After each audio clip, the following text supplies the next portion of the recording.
Assalamualaikum warahmatullahi wabarakatuh. Alhamdulillahirabbil alamin. Alhamdulillahilladzi hadana li hadza wa ma kunna linahtadiya laula an hadana Allah. Asyhadu an la ilaha illallah wa asyhadu anna Muhammadan abduhu wa rasuluh. Allahumma shalli wa sallim wa barik ala sayyidina Muhammadin wa ala alihi wa sahbihi ajma'in. Subhanaka la ilma lana illa ma 'allamtana innaka antal alimul hakim. Rabbi shrah li sadri wa yassir li amri wahlul 'uqdatam min lisani yafqahu qawli. Baik, alhamdulillahirabbil alamin. Kita kembali bisa meneruskan di pagi ini dan kita selalu diberikan kesehatan, bisa kuat beraktivitas yang baik. Kita awali dengan membaca suratul Fatihah. Semoga Allah senantiasa melimpahkan rahmat-Nya kepada kita, dan kemudahan keberkahan hidup kita selalu bertambah kebaikan dari hari ke hari, dan kita terus dibimbing oleh Allah, ditunjukkan jalan yang baik yang bisa kita lalui. Ila hadrat Nabi Mustafa sallallahu alaihi wasallam wa ala alihi wa sahbihi وتابعين وتابع التابعين والشهداء والصالحين كما الملائكة المقربين لهم الفاتحة. أعوذ بالله من الشيطان الرجيم. بسم الله الرحمن الرحيم. الحمد لله رب العالمين الرحمن الرحيم مالك يوم الدين. إياك نعبد وإياك نستعين اهدنا الصراط المستقيم صراط الذين أنعمت عليهم غير المغضوب عليهم ولا الضالين. ثم إلى جميع أسامي أخينا فاتحة. أعوذ بالله من الشيطان الرجيم. بسم الله الرحمن الرحيم. الحمد لله رب العالمين الرحمن الرحيم مالك يوم الدين. إياك نعبد وإياك نستعين اهدنا الصراط المستقيم صراط الذين أنعمت عليهم غير المغضوب عليهم ولا الضالين. Bismillahirrahmanirrahim. Kita teruskan di surah Al-Falaq, ya. Surah Al-Falaq. Tuntaskan di surah Al-Falaq. A'udzu billahi minasyaitonir rajim. Bismillahirrahmanirrahim. Qul a'udzu birabbil falaq min syarri ma khalaq wa min syarri ghasiqin idza waqab wa min syarri naffatsati fil 'uqad wa min syarri hasidin idza hasad.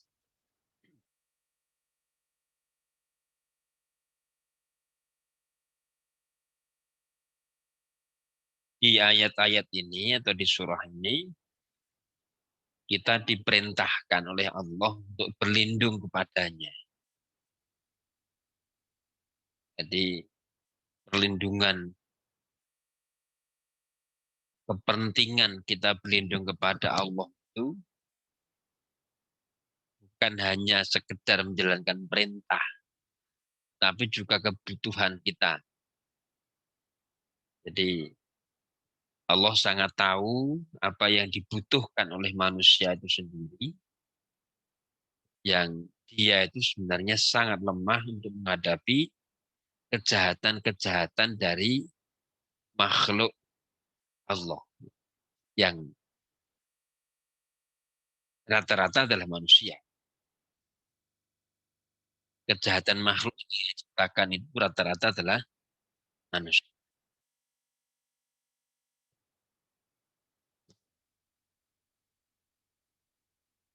Qul a'udzu birabbil falaq. Katakanlah dalam doamu, aku berlindung kepada Tuhan penguasa subuh.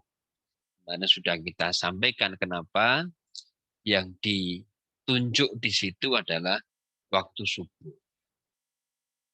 Kemarin kita sampaikan bahwa waktu subuh itu waktu yang potensi kejahatan masih besar, tapi potensi kebaikan juga sangat besar. Jadi karena masih gelap, orang itu ketika menjelang subuh itu kan kalau tidur lagi ternyenyak-nyenyak, lagi terlelap-lelap.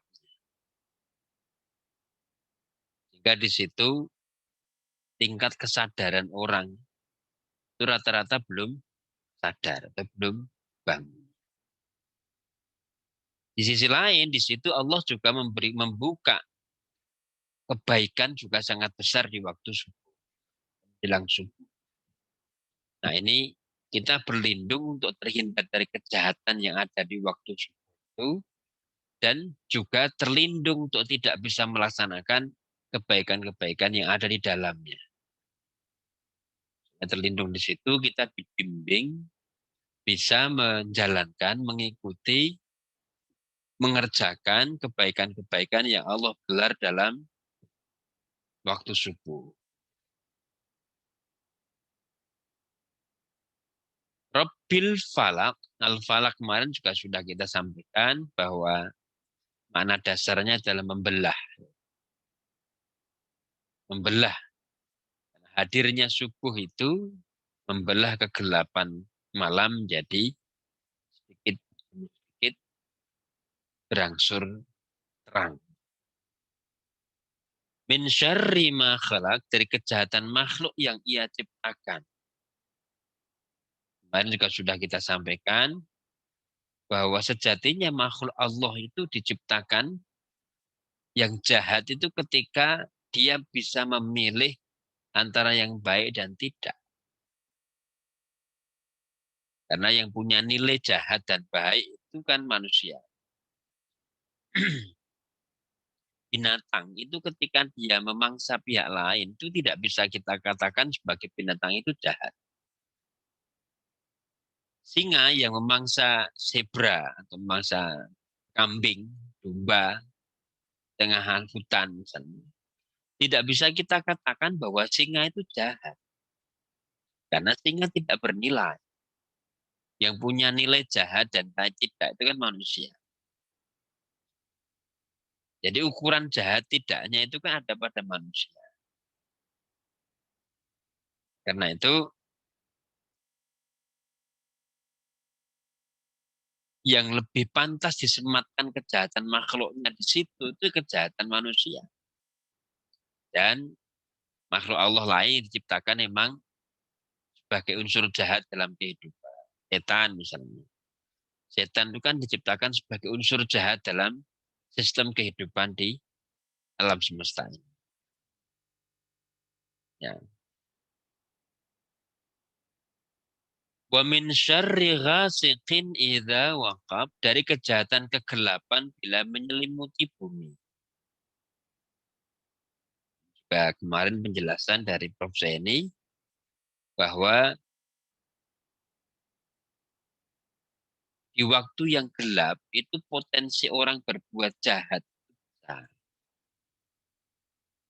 Tapi pada saat yang sama Allah itu juga akan mengimbangi bahwa pada saat yang gelap seperti itu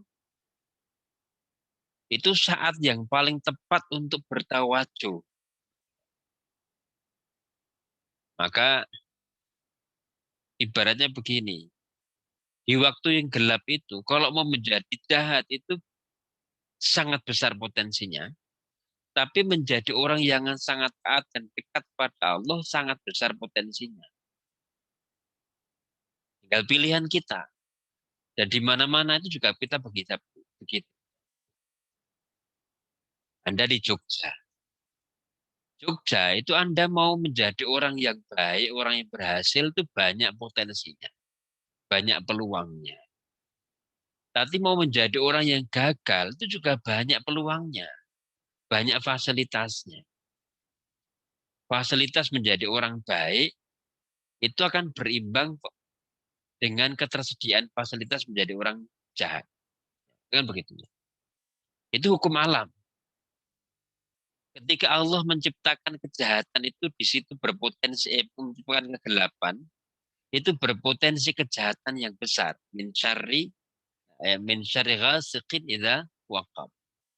Disebut di situ bahwa dalam kondisi yang malam gelap, potensi kejahatan itu besar. Tetapi di sisi lain, Allah menunjukkan bahwa dalam kegelapan itu saat yang paling tepat untuk bertawajuh kepada Allah. Kita tahajud juga dibimbingkan itu di waktu yang gelap. Ada hadis yang menunjukkan salah satu yang akan dilindungi oleh Allah itu adalah al-mashi ilal masajidi fi zulami. Orang yang pergi ke masjid dalam kondisi yang gelap. Itu kan salasun yudhilluhumullah bi dhillihi yauma la zilla illa zilluh. Itu ada al-mashi ilal masajidi fi zulami. Itu juga kondisi gelap. Jadi ini hukum alam dimanapun kita akan temukan. Kalau di situ tersedia fasilitas menjadi orang yang sukses, orang yang baik, itu akan diiringi juga di situ akan banyak fasilitas menjadi orang yang jahat. Waktu gelap itu fasilitas, bukan fasilitas, itu suasana yang orang bisa menjadi jahat. Terjadinya kelitih dan sebagainya. Orang yang bawa parang, curit itu. Itu seringkali terjadi pada malam-malam hari yang gelap. Tetapi orang yang berkhusyuk nangis di hadapan Tuhannya, itu juga terjadi pada malam yang gelap. Jarang sekali orang nangis bertawajuh itu di siang hari kan. Itu terjadi di waktu gelap. Nah ini yang kita sebut bahwa sebenarnya likulidain dawaun. Setiap penyakit itu ada obatnya. Ya. Kalau ada hitam itu ada putih. Jadi itu hukum alam.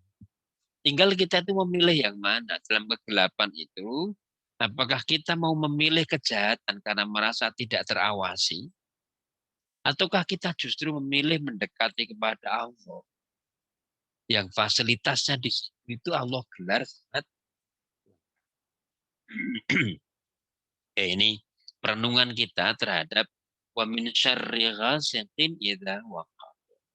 Kita berlindung dari kegelapan bila menyelimuti bumi.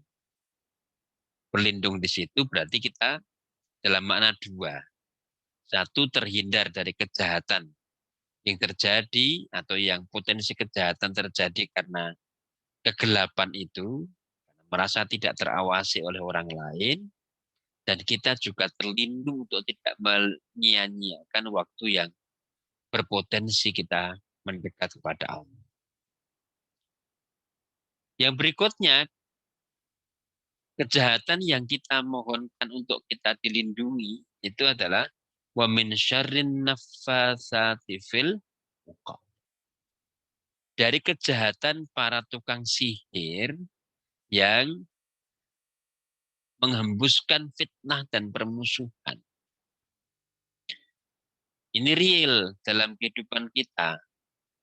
Mungkin daerah-daerah tertentu itu masih ada yang santet, yang mengirimkan sesuatu, itu masih ada. Nah, kita mohon perlindungan pada Allah. Jadi memang betul ini beberapa unsur-unsur kejahatan yang disebutkan oleh ayat ini atau surah-surah ini, itu beberapa yang perlu kita waspadai.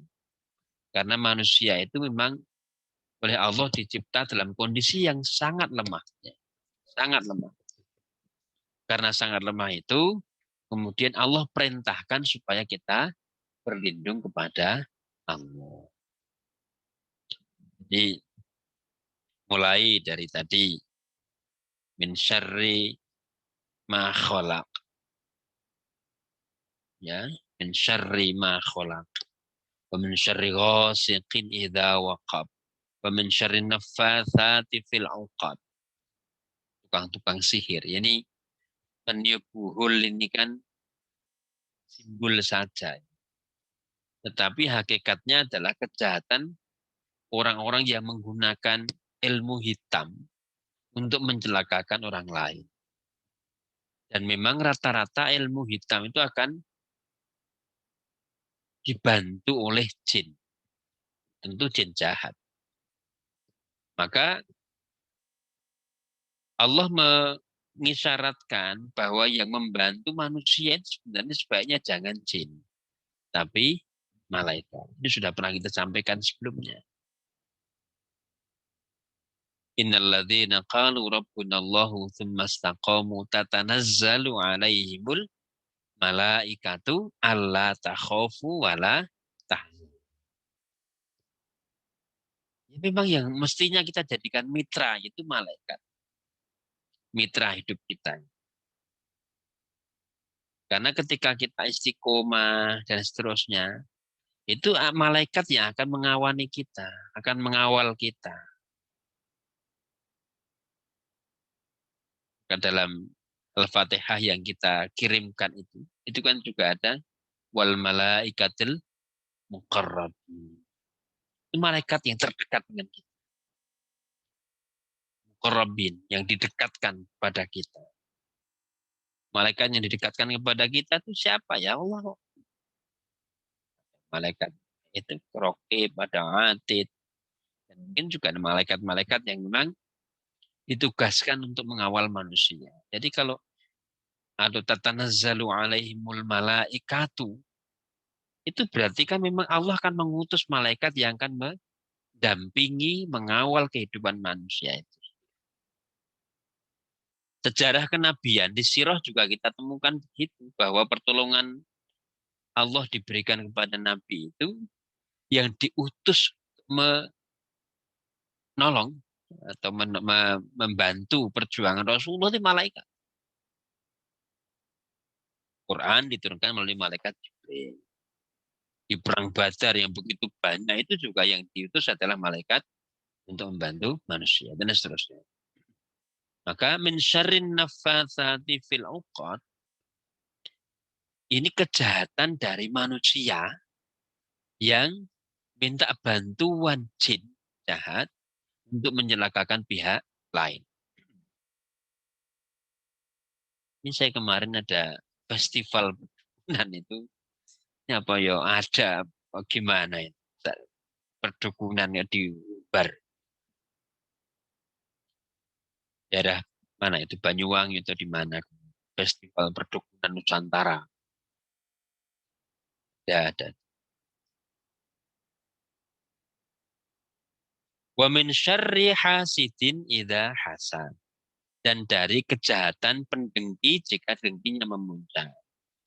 Saudara sekalian, memang ada makalah begini. Walikulli dzi ni'matin hasudun. Di setiap ada kenikmatan itu pasti di situ ada orang yang iri. Itu pasti. Ada orang yang senang kepada keberhasilan kita, tulus dia ikut berbahagia, tetapi pasti ada orang yang iri terhadap keberhasilan. Irinya bahkan sampai dengki. Itu udah hukum alam. Maka di mana-mana ketika nanti Anda mungkin sudah bekerja, itu pasti nanti akan Anda temukan tipologi-tipologi orang yang ketika ada temannya berhasil, itu ada yang mengucapkannya itu dengan tulus. Tulus dia betul-betul ikut berbahagia. Dan itu memang yang dicontohkan. Yang diperintahkan begitu. Kita berbahagia terhadap kebahagiaan orang lain. Tidak perlu kita kemudian iri kepada keberhasilan orang lain. Tetapi jangan lupa bahwa sifat dengki itu sifat yang juga melekat kepada manusia. Maka ketika Anda berbahagia, senang, ya sewajar. Ketika Anda bersedih, ya sewajar. Jadi pendek supaya tidak terjadi kedengkian, keirian itu. Ya, ya biasa saja gitu, menurut saya. Jadi wa min syarri hasidin idza hasad, dari kejahatan orang yang dengki bila dengkinya memuncak. Dengki itu kan orang yang menghendaki kenikmatan orang yang ada kepada seseorang itu hilang. Jadi bukan sekedar ini ya. Tapi dia pengen kenikmatan itu ada pada dirinya dan dia ingin kenikmatan yang sudah ada pada orang lain itu hilang. Ini yang perlu kita kikis ya. Kita jangan sampai begitu. Oh, keberhasilan orang itu kan semua orang diberikan potensi. Ada orang yang berhasil dari sisi ini. Tapi Anda harus punya keberhasilan dari sisi lain yang tanpa harus mengirikan keberhasilan orang lain. Kecuali iri dalam dua hal. Iri dalam dua hal kan boleh. Orang lain yang diberikan ilmu kemudian dimanfaatkan ilmunya itu. Orang lain yang diberikan harta kemudian dia bisa bersedekah dengan hartanya. Bukan eh, ingin supaya apa yang dikuasai atau yang dimiliki oleh orang lain tadi hilang dan beralih kepada. Ini beberapa kejahatan-kejahatan yang diungkap dalam surah Al-Falaq yang itu perlu diwaspadai. Kenapa ini diungkap dalam surah ini? Menunjukkan bahwa manusia itu betapa lemahnya dan sangat rentan terhadap kejahatan-kejahatan yang tadi diceritakan dalam surah. Kita coba baca penjelasan dari Prof. Zaini Dahlan di ayat yang kelima. Kemarin kita baca di ayat 7.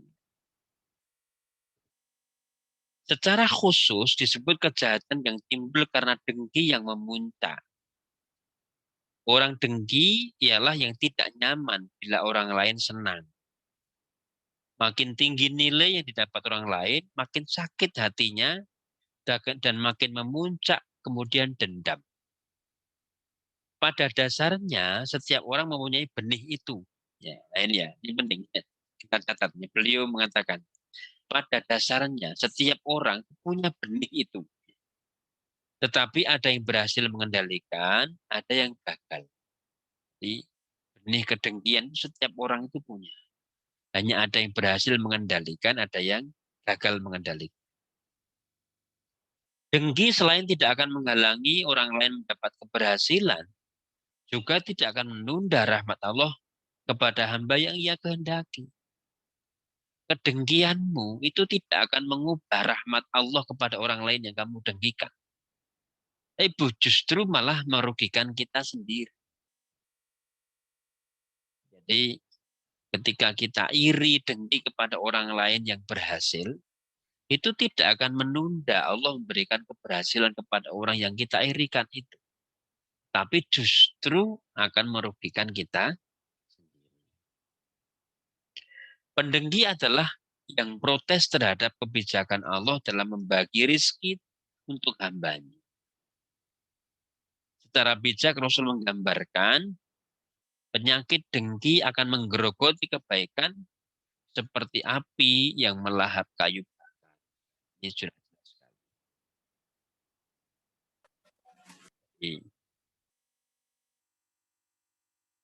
Kama ya'kulul hatoba an-nar. Dengki itu seperti halnya kayu bakar yang menghabiskan, api yang menghabiskan kayu bakar. Sahabat Abu Hurairah berkata, doa yang kuterima dari Rasul dan yang tidak pernah saya lupakan, ya Allah, jadikan aku yang mampu meningkatkan syukurku kepadamu memperbanyak zikir kepadamu, mengikuti segala yang datang darimu, dan menjaga diri dari peringatanmu. Ini teks Arabnya tidak dimunculkan, tapi mungkin bisa kita cari di Sunan Tirmizi, hadis ke-3600. Ya Allah, jadikan aku yang mampu meningkatkan syukurku kepadamu, memperbanyak zikir kepadamu, mengikuti segala yang datang darimu, dan menjaga diri dari peringatan. Ini doa Abu Hurairah yang diajarkan Rasulullah. Untuk menghilangkan, mengikis sikap dengki itu, maka yang perlu kita perkuat itu adalah sikap kesyukuran kita. Karena kita harus menghitung bahwa Allah itu juga sudah memberikan yang terbaik dan terbanyak untuk kita. Bukan hanya kepada orang lain tadi yang kita irikan. Tapi untuk diri kita sendiri, itu juga sudah sangat banyak. Nah, ini yang perlu kita highlight ya, supaya sikap kedengkian tadi, pertama kita terjaga dari kedengkian orang lain, yang mungkin itu bisa berpotensi merugikan kita, tetapi juga kita terjaga untuk tidak dengki kepada orang lain. Jadi ayat-ayat ini juga mengisyaratkan dua hal. Satu, kita terhindar dari kejahatan-kejahatan yang tadi disebut. Yang kedua, kita terhindar dari pelaku kejahatan-kejahatan yang tadi disebut. Jadi kita terhindar dari kejahatan yang mungkin timbul dari pihak lain yang mengenai kita, tapi juga kita terlindung. Jangan sampai kita justru menjadi penyebab kejahatan dari yang disebut tadi. Min syarri ma kholaq, itu jangan sampai juga kita justru menjadi makhluk yang jahat kepada orang lain. Wasiqin idza waqab, jangan sampai kita dalam kegelapan itu justru terdorong untuk berbuat jahat. Wa min syarrin naffatsati fil 'uqad, juga jangan sampai dengan mungkin kemampuan magis kita, dengan apa, dengan baca-baca tertentu, kita mendatangkan kejahatan kepada pihak lain. Dan terakhir juga jangan sampai justru kita menjadi pendengki kepada orang lain. Jadi makna hadis ini, makna ayat ini bukan hanya kita mohon perlindungan secara eksternal, tidak ada pihak yang mengganggu kita, tetapi juga kita terlindung menjadi pihak yang tidak mengganggu orang lain dengan potensi kejahatan. Yang perlu diperhatikan, berlindung kepada Allah adalah ibadah yang menenteramkan hati. Dua, iri dan dengki, perangai yang harus diperangi yang merugikan pendengki sendiri. Sebagai doa, selayaknya diakhiri dengan kata amin.